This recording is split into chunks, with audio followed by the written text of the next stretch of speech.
Hello and welcome along to the latest edition of the RacingNews365.com Formula One podcast. My name is Michael Butterworth, and as ever, I'm joined by Dieter Rencken, Editorial Director of Racing News 365.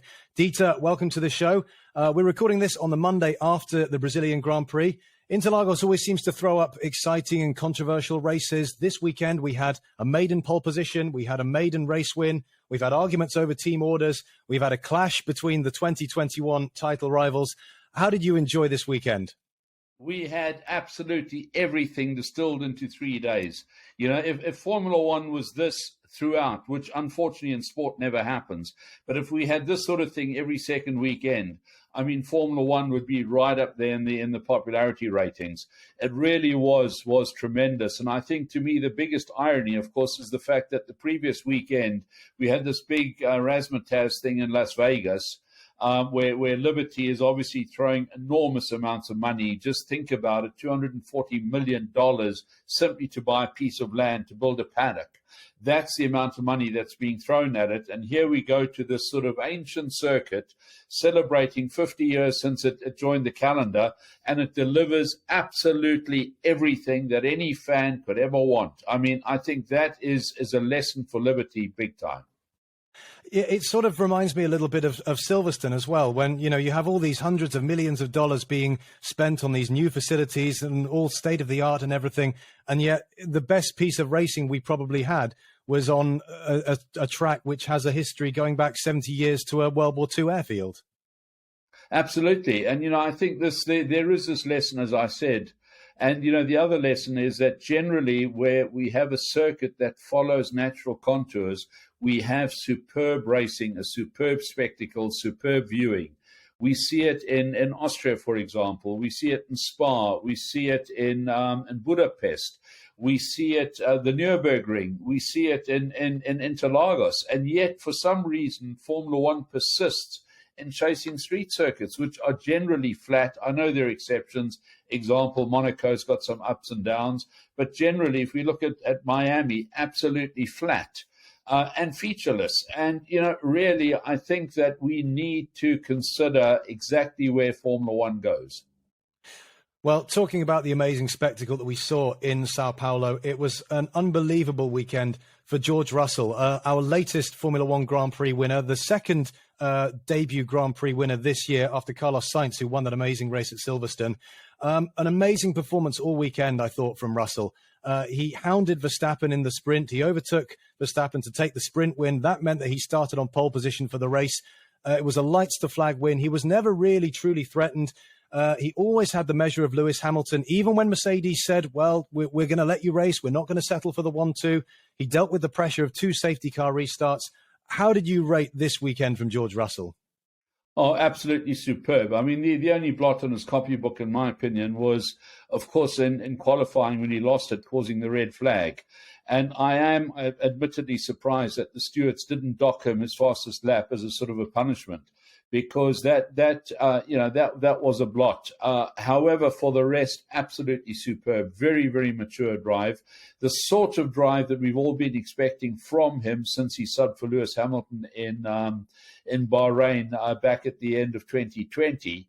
And, you know, he's really put in some good stuff. He picked up a podium last year, admittedly under strange circumstances in Spa. But again, you have to be in it to win it, sort of style. And he was there when it counted, and he managed to get that lap time in, which ultimately, you know, put him on the podium when the race was shortened. You know, he's really been showing these promises, and at last, yesterday, he had a car and circumstances that helped him. But of course, ultimately, he had to take advantage of the car and of the circumstances, and that he did in absolutely fine style. If I may just add there, Michael, I think we shouldn't overlook the fact that I don't think it would have been as easy for him to win had it not been for that coming together between Lewis and Max, because that, of course, put Lewis on the back foot. It would have been very interesting to see how they stack up under an equal race. It's interesting. You mentioned that collision between Hamilton and Verstappen. Obviously, it sent Hamilton down to about 9th place. He seemed to be able to continue relatively undamaged. He got his way up to 2nd place again. Verstappen had to pit for a new wing. That put him way down the field.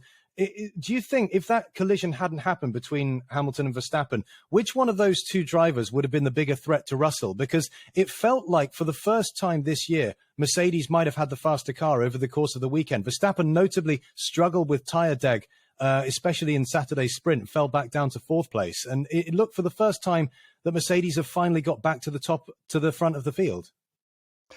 Yes, I think so. They certainly did show that, but I do sort of believe we should be a bit cautious.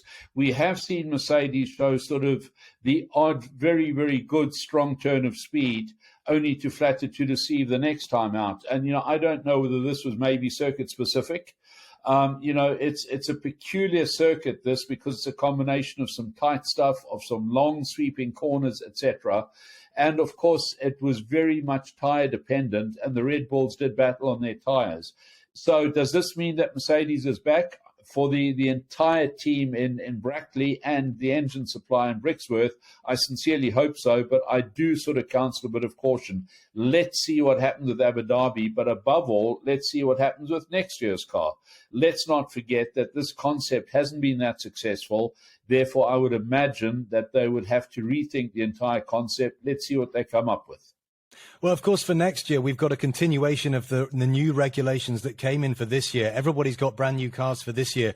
If Mercedes have managed to improve over the course of the season the way they have, and the gap between Mercedes and pole position at Imola, which was round 4, was 1.9 seconds. And now you've got a situation where Hamilton and Russell are right at the front. Surely that bodes well for next year in that they can take a lot of what they've learned with this car and how they've solved the problems with porpoising and bouncing to hopefully, from their point of view, be fighting at the front, fighting for wins and championships next year.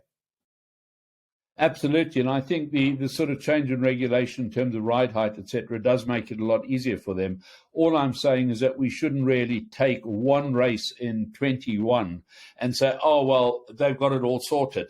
There has been a gradual improvement. Yes, there has, absolutely. But also let's not forget that under certain circumstances, Ferrari is also blisteringly quick. So all I'm saying, Michael, is I'm a bit cautious about whether Mercedes are really back on top form or whether this was circuit specific. Well, for the sake of next year's championship, I hope we have a lot of circuit specific races next year when we have Red Bull quick at one circuit, Ferrari quick at another, Mercedes quick at another, and a 2010 or a 2012 where we have lots of different teams and drivers fighting for the title would be something that I'd like to see. But if we just focus on Russell again, just for a moment, I feel it's a good time to appraise him because when he came to Mercedes this year, obviously he had that star turn in Bahrain a couple of years ago when he would have won were it not for a very unfortunate set of circumstances. A lot of people were thinking how he would measure up against Hamilton, against the 7-time world champion. With one race to go this year, he's still ahead of Hamilton in the standings. He's the only Mercedes driver to have won a race now this year. Are we talking about a future drivers' champion here in George Russell? Oh, absolutely. And when I say absolutely, certainly he has the talent, the skill set, etc. He's proven that. Of course, it's always down to the car as well.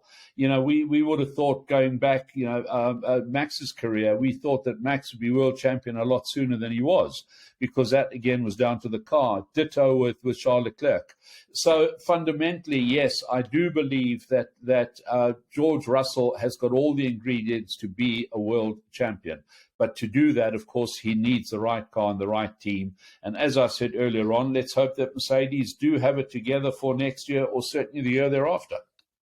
Well, from talking about Mercedes' amazing weekend, it's time to focus on Red Bull and a rare off weekend for Red Bull. They struggled a bit. Verstappen with tyre deg in the sprint on the Saturday. He obviously had that collision with Hamilton at the start of the Grand Prix. That ruined his race, sent him down to the back of the field. But the real talking point for Red Bull there was the team orders issue, where Verstappen refused to move over for Sergio Perez and led him through for 6th place late on in the race. Now, obviously, Red Bull have won the Constructors' Championship. Verstappen has won the Drivers' Championship. The only real interest that Red Bull have is now ensuring that Sergio Perez finishes in 2nd place. And as it currently stands, with one race to go, he and Charles Leclerc are now deadlocked on 290 points. So it all comes down to the final race in Abu Dhabi. And this all, to me, felt very unnecessary from Verstappen when he's got the championship wrapped up. Red Bull have got the constructors wrapped up. And with the help that Perez has given him and the support that he's given him as his teammate over this year and over last year as well, I thought a very unnecessary move from Verstappen here. Absolutely. I don't think it's done his reputation any good, particularly amongst the British media or the English-speaking media, who, in any event, there's this sort of lingering criticism over what happened last year. If you take the Sky situation that we had in Mexico, Max and the British media are not the best of friends. When I say British media, it's a sweeping statement of certainly certain sectors of the British media. And accordingly, I don't think he's done his reputation much good there. But that said, there is this, again, simmering resentment about what happened, I believe, in Monaco when Checo crashed. Max was unable to complete his fast lap. Checo won the race. And Max holds that against him. And, a true champion does have these sort of long memories. We saw it with Ayrton Senna, for example. And, can we blame Max? Yes, I don't think it did his reputation any good. But ultimately, I think the team boss, Christian Horner, should have sorted this out long before yesterday, the closing laps of yesterday. Because obviously, it's been carrying on since May or whenever this incident happened. If we take just the comment that Max said, he said, "I've told you before, don't ask me again." And that made me realize that this matter has come up regularly internally and it wasn't stomped on. And for that, we really have to look at the team management. Well, Christian Horner afterwards was very keen to play down the situation. He said that they'd cleared the air, and he said that, yes, Verstappen would help Checo in Abu Dhabi if necessary. But he must be very unhappy to have been put very publicly in this very difficult position. What would you do now if you were Christian Horner? How do you react to this when one of your drivers, your main driver, your world champion driver, has disobeyed a direct order very, very publicly? What do you do? It depends on the terms and conditions clauses in the contract, frankly. We don't know what they say. There could be a clause in there that if a driver disobeys a team order, he gets fined $1 million or whatever the case is. We don't know what the contract says. Let's also not forget that Max has always been in a very, very strong position when negotiating his contracts because effectively he could go anywhere, right?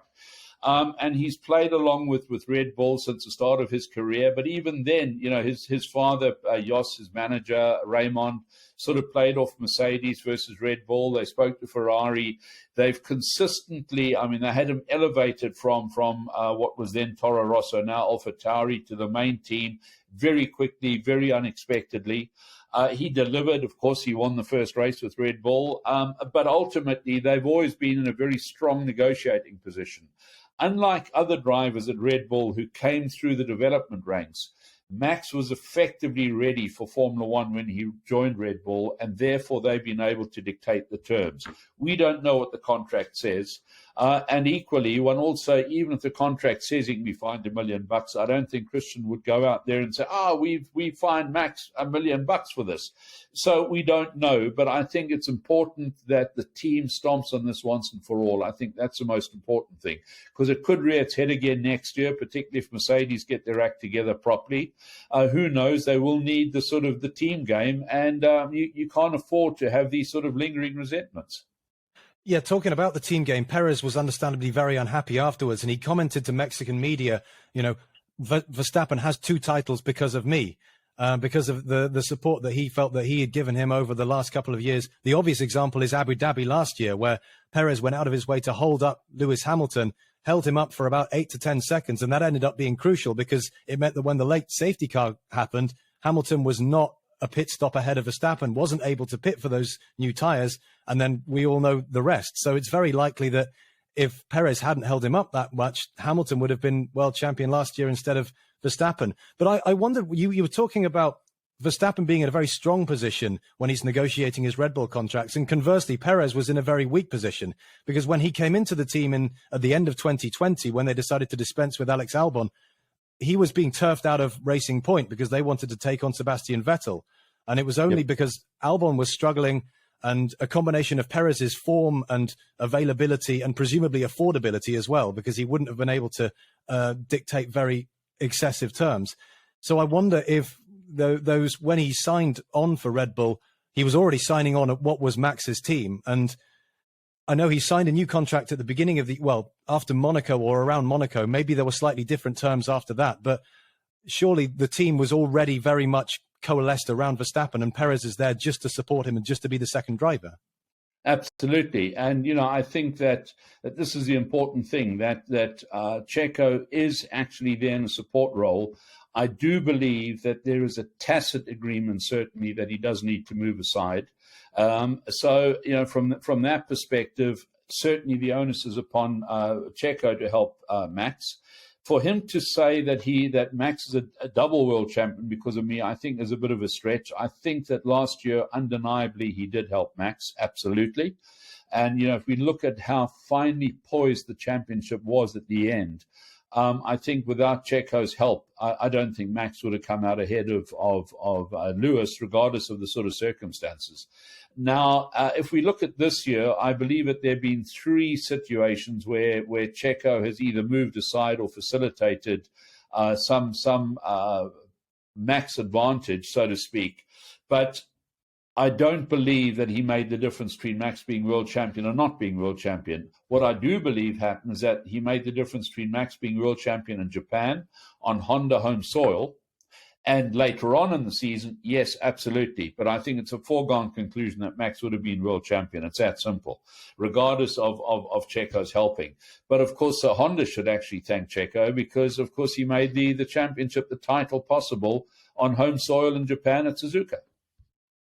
And if we look at next year, if we have a tight title fight, just like we did in 2021, and we have a less pliant Checo Perez in the other car, then that could have a significant bearing on whether Verstappen is able to win or not. Well, this comes back to what I said earlier on about, it's up to Christian Horner, and let's not forget Helmut Marko, who is the Red Bull Formula One consultant, to actually stomp on this and ensure that there is harmony, to ensure there's cooperation, to ensure there is teamwork. Well, if we look a little bit further down the grid, we've got obviously Red Bull have wrapped up the Constructors' Championship. There's a very close battle. In fact, there are several close battles all the way through the field. We talked about that one between Leclerc and Perez for second place. George Russell is he's 25 points ahead of Lewis Hamilton. So barring an extremely unlikely turn of events, it looks as if Russell is going to be ahead of Hamilton. But looking towards the Constructors' Championship and those the all-important prize money that's given to those the finishing positions every year, we've got a very close battle now.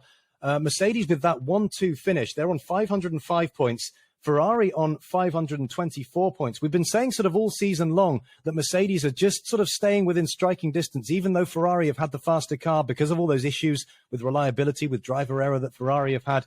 But if you were Mercedes, if you were Toto Wolff, would you be confident of a crack at second place with coming off this very, very promising weekend and going into Abu Dhabi? I'd certainly give it everything that I've got to try and get that second place. But, ultimately, second is still first loser. We shouldn't forget that. I mean, it's a consolation prize. Of course, it's better than third. People say winning ain't everything, but it beats coming second. Well, coming second is a consolation prize, certainly better than third. So, of course, I would. But equally, it's not only in Toto's gift, it's also in Ferrari's gift. Ferrari are going to give it everything. Let's not forget, Ferrari at the beginning of the year led the championship. In fact, led both championships. And it was only really in July, August that they started losing all hope thereof. And I think it's been pretty uncomfortable on Maranello having to explain every fortnight what's been going on. And I think it's a lot easier for them to explain that we came second rather than we came third. So I think both teams are going to be going at it, full on. And I think that bodes very, very well for a superb race. We've got Checo and Charles trying to ensure that either of them finishes second. We've got Mercedes and Ferrari trying to ensure they finish second. And then further down the order, we've got McLaren and Alpine fighting over fourth or fifth places. So, if we have a look at it, the top five, there is something going on in the top five teams, whether it's for the driver second place, team second place or fourth and fifth. Yeah, talking about the battle for fourth place, it feels like the battle that nobody wants to win. There's been a lot of ebb and flow in recent weeks between Alpine and McLaren. This time in Brazil, it was advantage Alpine. They had a difficult time early on in the weekend, but they got it together for the race, finishing, well, with Fernando Alonso finishing fifth, Esteban Ocon finishing eighth, and both McLarens failed to finish, actually, for the first time this year.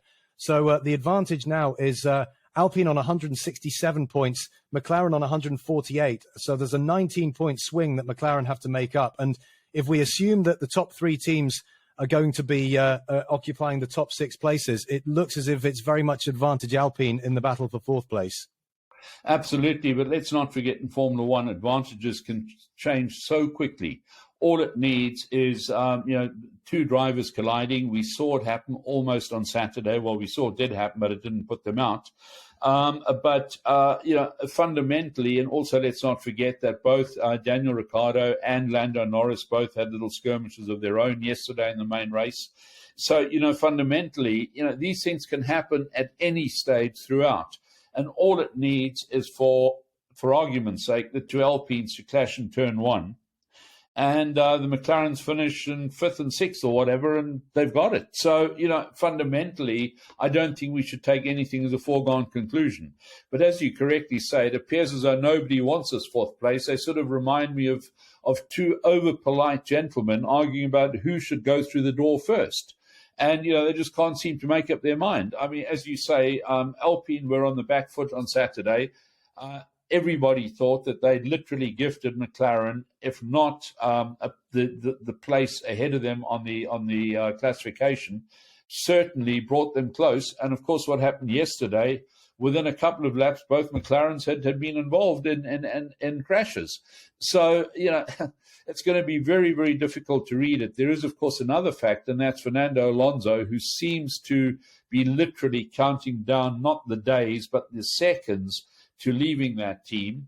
And, is he going to play a team game in this? Who knows? Let's not forget he's going to Aston.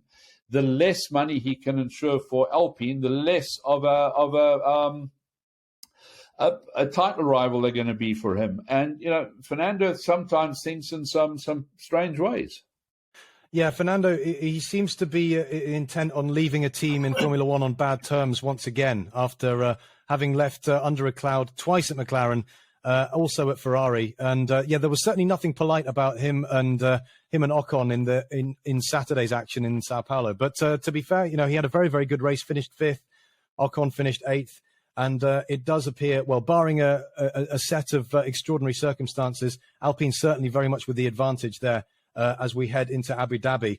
Looking further down the constructors, there's also a battle for sixth place between Alonso's future team, Aston Martin, and Alfa Romeo. Alfa Romeo currently in sixth on 55 points.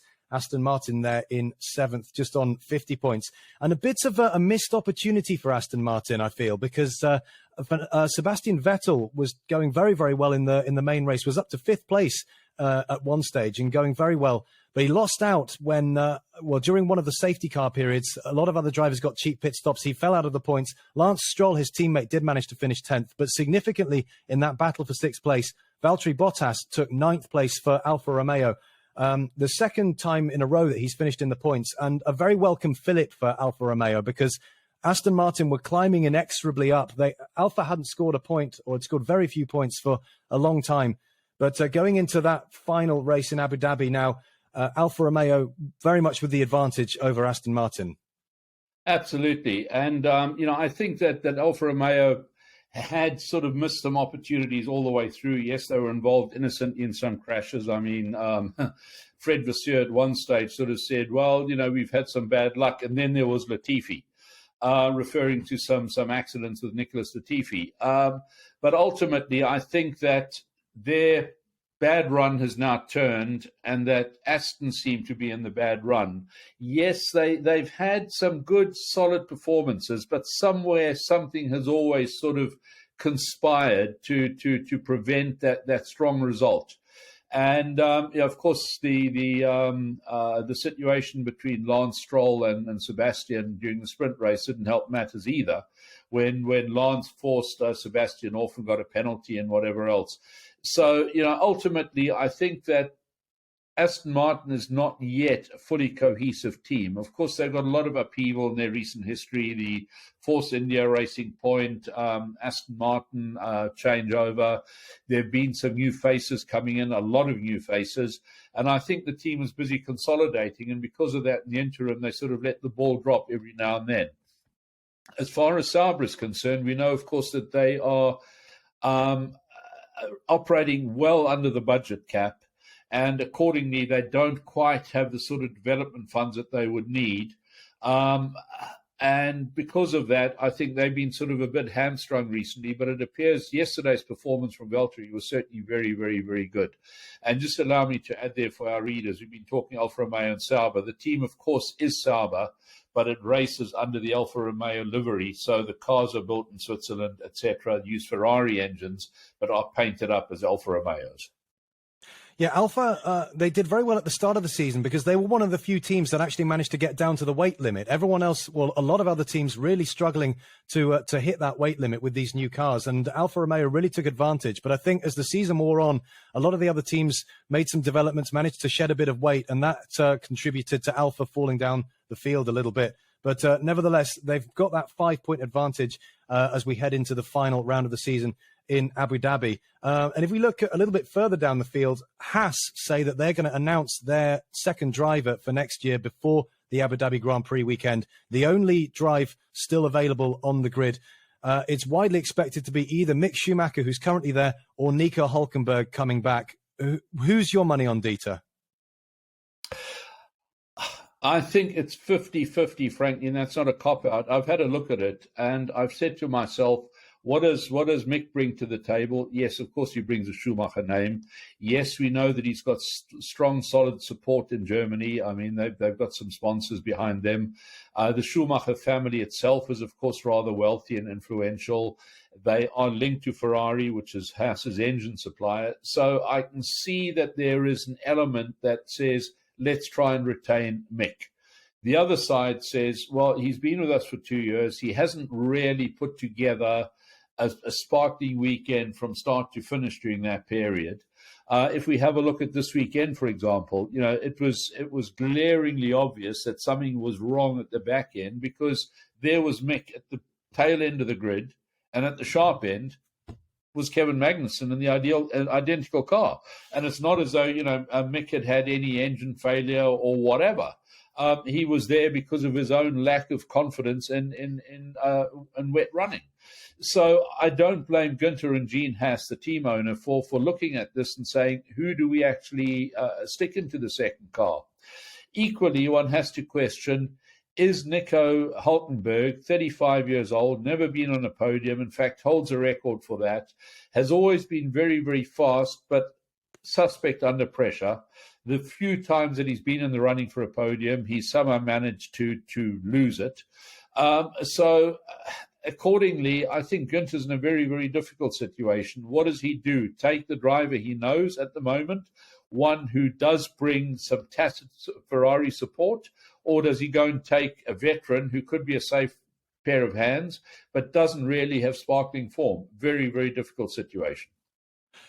And while we're on the subject of next year, it was announced in the lead up to the race at Sao Paulo that Oscar Piastri had been released from his Alpine contract. There'd been a lot of to and fro, but finally an agreement has been reached. So we know that Oscar Piastri will test for McLaren for the first time in Abu Dhabi. And it feels, Dieter, this is the end finally of a very long, sorry saga that everyone can now put behind them. And Oscar Piastri can get on with being a McLaren driver.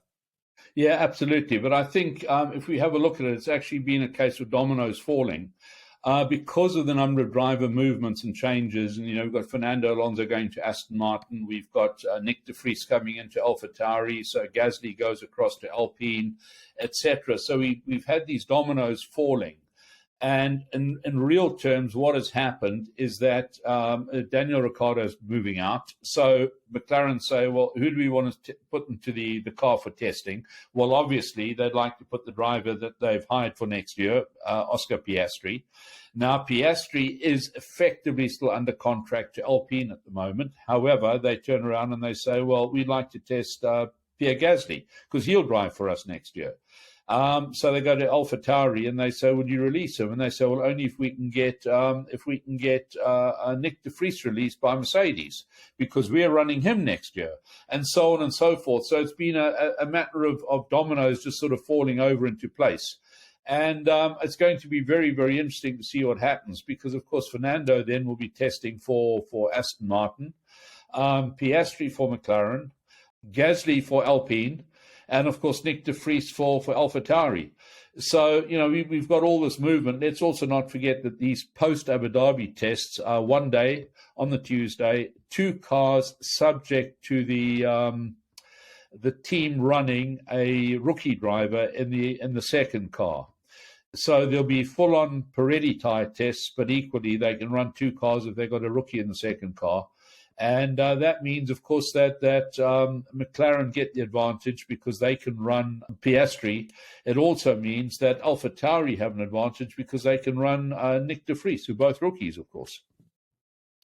Well, we've got, before the test in Abu Dhabi, we, of course, have the Abu Dhabi Grand Prix, the final race of the 2022 season.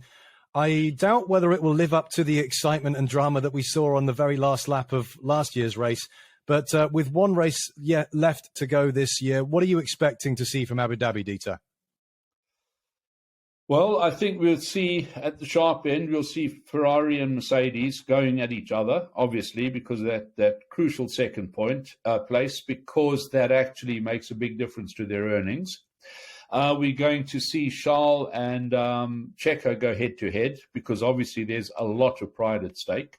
We're going to see Alpine and McLaren go head-to-head because, A, there's the money, but there's also pride. Fourth is better than fifth. And then further back, of course, we've got, as we discussed, we've got Aston Martin and Alfa Romeo. So I think everybody's got something to play for. I think there'll be no quarters given or asked. Well, that's just about all the time we have for this edition of the podcast, but we'll be back with you later this week, actually, because we're going to be going through the prize money structure. Dieter, you've been delving into this very deeply, and we'll be looking forward to hearing your insights on that later this week.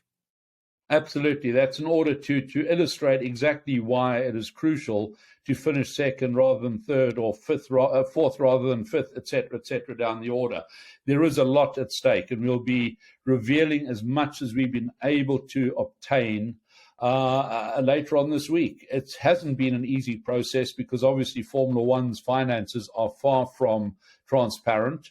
But we've been delving wherever we can and trying to find out what we can find out, and we'll be sharing that later this week ahead of the final. Well, Dieter, thank you very much for joining me again today. We'll be looking forward to hearing from you later this week. And, of course, after the season finale in Abu Dhabi, you'll be in the paddock for us one last time in 2022. Absolutely. Looking forward to it. Going to be a great race, a great finish to a fantastic season.